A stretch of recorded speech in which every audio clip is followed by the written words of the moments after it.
All right, the speculation running rampant right now as we approach trade deadline day coming up on Monday. And for more on that, we welcome in NHL Network insider Chris Johnston right now. Chris, what's the latest you're hearing on a guy like Rick Nash? Are we getting close because they're being held out tonight?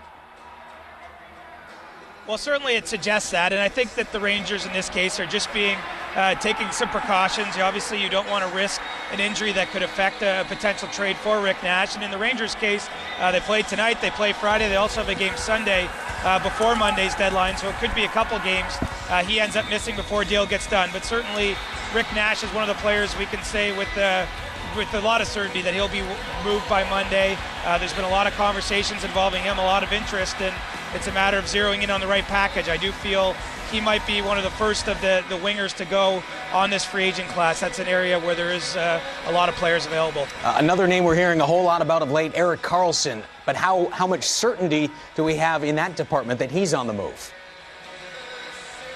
Well, where Ottawa is with this right now is that they're trying to get to a point where they know who's serious and who really wants to put some offers on the table and really get down to basics, because I don't believe the Ottawa Senators have made up their minds at this point that they're definitely trading Erik Karlsson prior to the deadline. I mean, the fact that they're even discussing him has led to, a real firestorm of conversation, rumor, and innuendo. But this is not a decision internally they've yet committed to. So they have to figure out who's serious. There's been a lot of calls to Pierre Dorion in the last 24 or 48 hours on this. And obviously, to make this sort of trade, you're talking a 5 or 6 piece deal, 1 or 2 first-round picks, 2 players, top prospects. We're talking about a significant transaction, and I don't think we're at the point yet where we can say with certainty the Senators are going to make it. Okay, James Van Riemsdyk, we heard Mike Babcock talking about him the other day.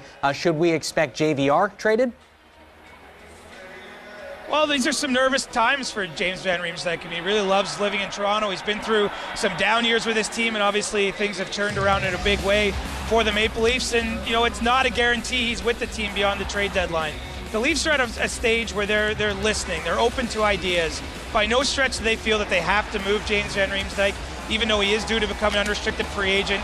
He's produced, in a great way for them this year with 25 goals already. They're comfortable keeping him beyond the deadline, knowing that they may lose him for nothing in the summer. But until that deadline comes and goes with him on the roster, it is a possibility he's moved if another team makes an aggressive bid for him. How about some landing spots for the Habs captain, Max Pacioretty? If he goes, where do you think he'd be a good fit?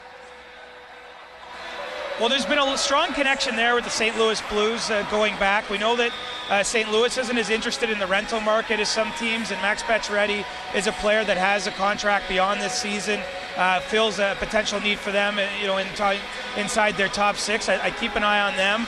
There's been some suggestion, too, that maybe the Florida Panthers could be kind of an under-the-radar spot that he could land, just given to the fact that he lives down there. I don't believe he'd mind that move if that materialized. But, again, Montreal is in a similar situation in some ways to Ottawa, in that this is a trade they can revisit at the draft if they're not able to get the return right now to justify trading their captain. But certainly there are conversations around Max Pacioretty, and if he's moved, I don't think that would be a surprise at this stage in time. This next one, not a surprise. He said it himself, Evander Kane, yesterday after morning skate. He expects to be traded. Everybody thinks Evander Kane's going to go somewhere, but where do you think he's going to go? Well, for me, he's all about the falling dominoes. I mean, as you mentioned, we've known Evander Kane's been on the market going back a couple months now. There's never really appeared to be a fit for him long-term with Buffalo. Got off to a great start to the season. I think things have unraveled a bit because he's gone cold in terms of his offensive production. And now that some of these other players like a Rick Nash have come onto the market that we might not have expected. So, I would expect Evander Kane could be a player that we're talking about moving on Monday just prior to the deadline itself.